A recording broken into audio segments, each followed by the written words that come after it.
একদা এক বিশাল সবুজ জঙ্গলে একটি শক্তিশালী কিন্তু দয়ালু সিংহ বাস করত। সব পশুরা তাকে কিছুটা ভয় পেত, কিন্তু সে কখনো কাউকে আঘাত করত না। এক রৌদ্রোজ্জ্বল দুপুরে সিংহটি একটি বড় গাছের নিচে ঘুমাচ্ছিল।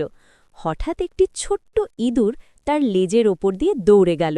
সিংহটি জেগে উঠল এবং জোরে গর্জন করে উঠল।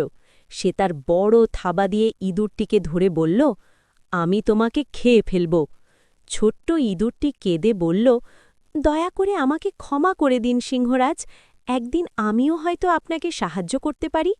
সিংহটি হেসে বলল, হাহা, তুমি আমাকে সাহায্য করবে? তুমি তো এত ছোট। কিন্তু সে দয়ালু ছিল, তাই সে ইঁদুরটিকে ছেড়ে দিল। কয়েকদিন পর সিংহটি জঙ্গলে হাঁটছিল, তখন সে একজন শিকারীর জালে আটকা পড়ল। সে অনেক চেষ্টা করল, কিন্তু নিজেকে মুক্ত করতে পারল না। সে সাহায্যের জন্য জোরে গর্জন করতে লাগল। গর্জন শুনে ছোট্ট ইঁদুরটি দৌড়ে এলো। সে বলল, চিন্তা করবেন না আমার রাজা।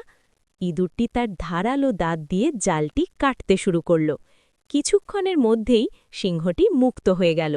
সিংহটি হেসে বলল, ধন্যবাদ আমার ছোট্ট বন্ধু, আজ তুমি প্রমাণ করে দিলে যে সবচেয়ে ছোট বন্ধুও সবচেয়ে বড় সাহায্য করতে পারে।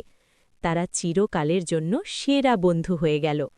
গল্পের শিক্ষা: কাউকে কখনো ছোট করে দেখবে না, দয়ালুতার পুরস্কার সবসময় মেলে।